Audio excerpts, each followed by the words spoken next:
Joséphine Bacon. Quoi? Quoi? Quoi? Chinash Kumitin, merci d'être avec nous aujourd'hui sous l'invitation des bibliothèques de Laval.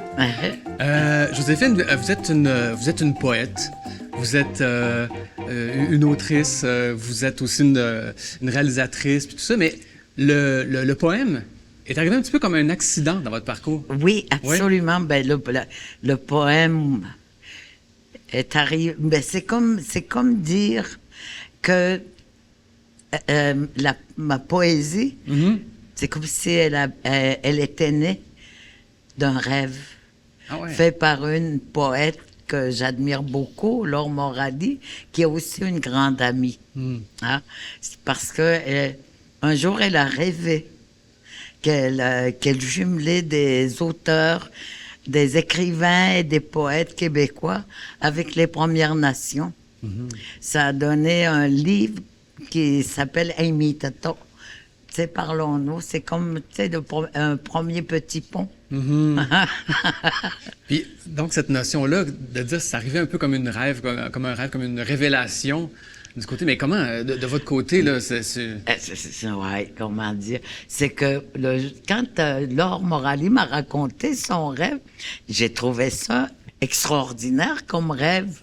Puis chez les Inuits, tu vois, du moins ceux qui ont mon âge, tu sais, le rêve est très, très important. Puis je trouvais que le rêve qu'elle avait fait était assez important, qu'il fallait... C'est comme si son rêve lui avait dit, il faut que tu le fasses.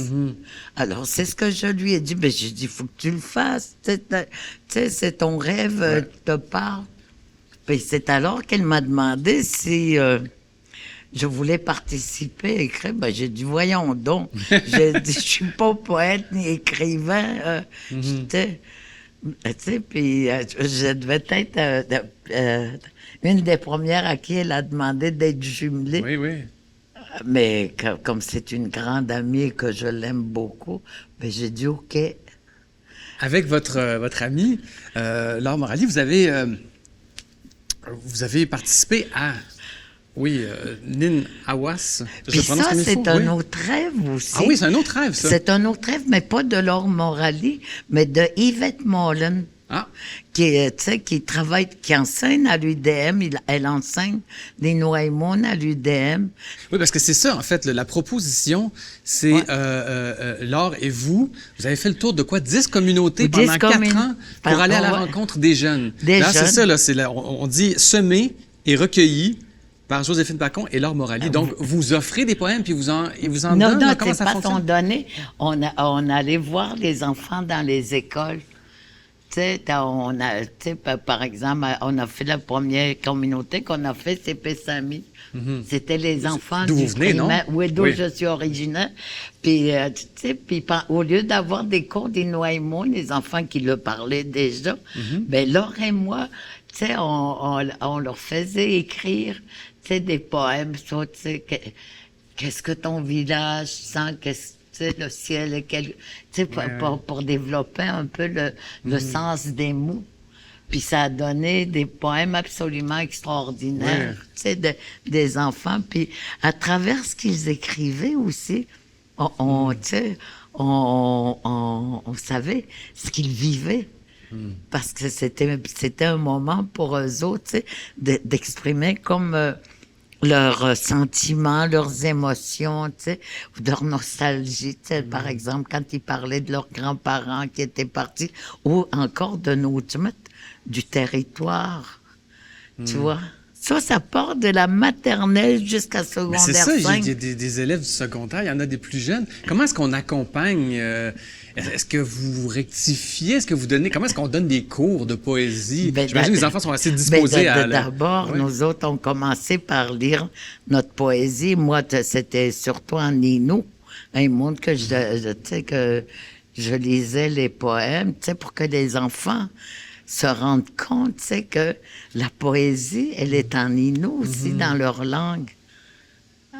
Puis, tu sais, des enfants, ils écoutaient ça. Puis tu sais, comme pour les enfants, les petits-enfants, là, de la maternelle, par exemple, tu sais, Laure leur disait, « Qu'est-ce que ton arbre dit? » Ah ouais. Fait que les enfants ils disaient ce que l'arbre leur racontait. Puis ça, tu sais, quand il le disait à Nino, ben, ça donnait, tu sais, comme une belle citation au trait poétique. Oui, oui. D'ailleurs, le livre, tout comme vos recueils de poésie, est bilingue. Oui, oui. Alors, d'un côté, on a le texte en français, puis ensuite, on l'a en Innu-Aimun. Comment se passe le passage d'un à l'autre? Est-ce qu'ils sont des fois écrits en Innu? Ou est-ce Il y a des enfants, surtout les petits, là, et ils le disaient dans leur langue en Innu-Aimun. Ça jaillissait comme déjà, ça des primaires, là, parce qu'ils sont plus proches de leur langue que quand t'es rendu au secondaire. Alors, les petits, eux autres, souvent, c'est dans leur langue que venait leur poésie. Puis, tu sais, puis ils l'écrivaient, puis je les aidais à l'écrire, tu vois. Et puis, il y a d'autres jeunes, tu sais, qui ont plus, tu sais, 5e, 6e, tu sais, en montant, là, qui étaient beaucoup plus à l'aise d'écrire en français que dans leur langue, parce que c'est pas facile. Oui, oui. Tu sais, c'est pas facile, l'écriture. Tu sais, ça fait peut-être plus d'une dizaine d'années que l'orthographe est normalisée. Tu parlais de Nina Wass, moi, l'enfant. As-tu lu quelques-uns des poèmes des enfants? Ben oui, et puis c'est assez impressionnant. Oui. Parce que c'est ça, je veux dire, c'est des enfants. Il y en a des tout jeunes, il y en a qui sont au secondaire, puis de voir la profondeur. Oui, exactement, c'est ça. Ouais. La façon de regarder les couleurs qu'ils évoquent. Comme par exemple, Nina Wass, le titre de ce livre, on l'a choisi d'un poème d'un enfant. Tu sais, je vais il est ici, je vais te le montrer. Ah, ça me promet. C'est le dernier poème, je pense. Tu vois, ça s'appelle Assis. Assis, Tahajitan, Nin Awas. Puis en français, ça dit Terre, je t'aime, moi l'enfant. Écoute, c'est beau. C'est quand même, c'est tout simple. C'est tout petit. Oui, c'est ça, c'est d'avoir écoute. la sagesse de... Il y en a, c'est pratiquement des haïkus, il y en a qui sont un petit peu plus longs. Je vois que t'as marqué une page ici. Oui. Je vais te le lire en Innu, puis toi, tu liras en français. D'accord? Oui. Maspon. Tapskopisham wastenam. Ojegatwat patchamot. Mohuo pewasu. Kono ntajagwash. Wastwakwan. Patsamaneu. Hibew. Napuamon. Mastuin na peko. Abutaya. Namamatnel tamuna. Kastan. Magna na masot. Na chuabon. Ninom nutan. Mag. Tashan. Haputo ibnu. Namamatnel tamuna. Ça s'appelle. Le titre c'était Haputo ibnu. Namamatnel tamuna. C'est une pensée, à mon tour. Une pensée infinie. Les flocons tombent, petits, brillants, étoiles du ciel sous la lune éclaircie. La toundra, seule et blanche, mon esprit. Les aurores boréales, vert, mauve, mes rêves.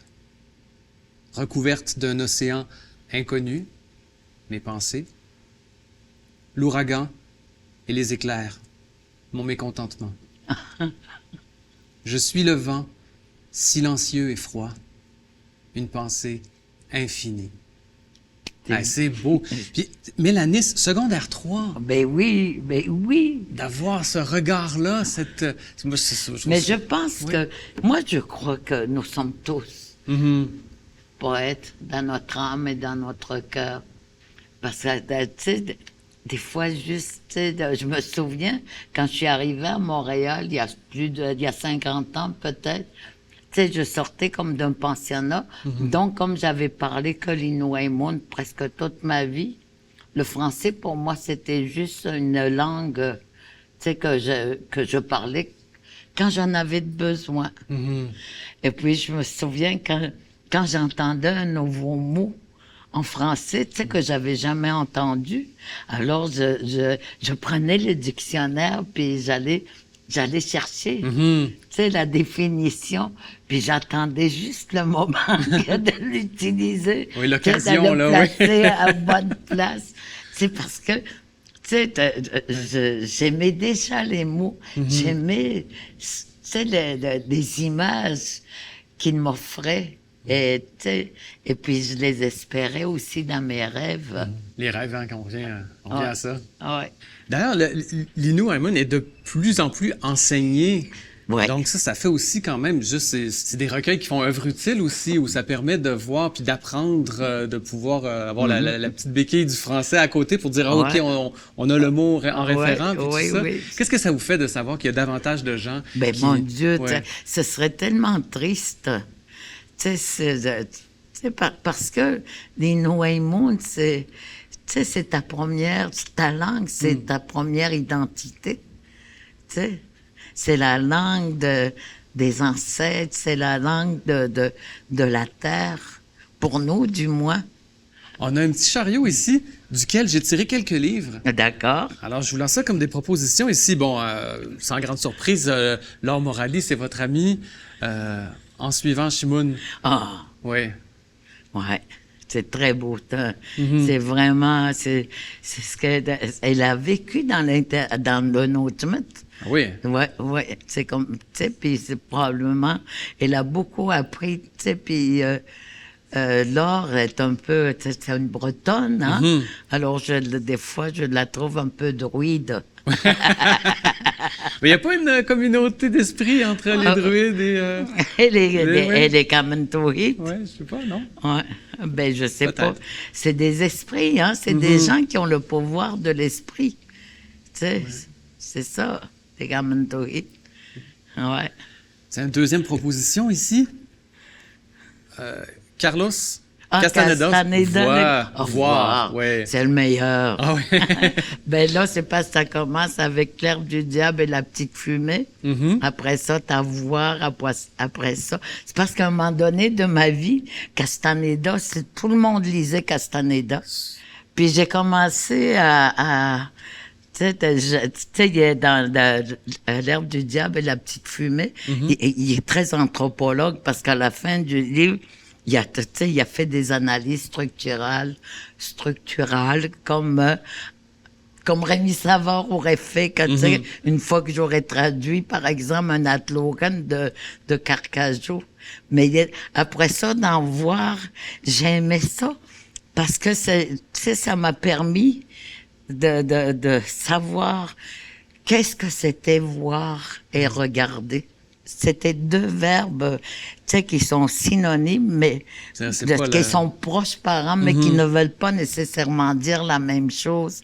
Ouais. Après ça, voyage à Islande, mais ça, c'est le rêve. Après ça, ça a pouvoir, là. Puis après ça, j'ai commencé j'ai arrêté. Et puis, tu as un petit dernier ici. Sous le soleil de Toscane, de Francis Mays. Ouais, écoute, c'est tellement une lecture bienfaisante. Bienfaisante, tu sais. C'est un livre à lire quand il pleut. Oui. Hein? Puis, c'est l'évasion, c'est ça. J'ai une amie qui est comment c'est Francine Saya, tu sais, qui est moitié italienne, moitié québécoise. Puis, tu sais, puis... elle a fait beaucoup de montage pour les films d'Arthur Lamotte qui tournait beaucoup chez les Inuits. Et puis quand on allait au cinéma, puis si le film qu'on allait voir, il y avait de la bouffe, on se ramassait tout le temps au restaurant après. Un va pas sans l'autre. Oui, c'est ça. Puis ça, c'est très inspirant pour la nourriture italienne. Oui. Non, c'est une carte postale pour les... Oui. Pour la langue, pour les yeux. Pour le soleil, pour la nourriture, pour l'amitié, tu sais, puis tu sais, pour l'espoir aussi. Ouais. Joséphine, notre entretien arrive à terme, déjà. Arrête donc. Mais oui. Bon, mon Dieu, ça s'est passé. Je suis une grande gueule. Là. Oh, mais non. Mais Tinashe Kumitsin, merci beaucoup d'avoir accepté notre invitation. Et puis, on rappelle que ce magnifique recueil, Nin Awas, Moi l'enfant, que vous avez travaillé en collaboration avec Laure Morali et disponible. Oui, disponible partout. Et bien entendu, vos recueils de poèmes aussi qui sont disponibles dans toutes les bonnes bibliothèques. Tinashe Kumitsin, merci beaucoup. Merci. Merci.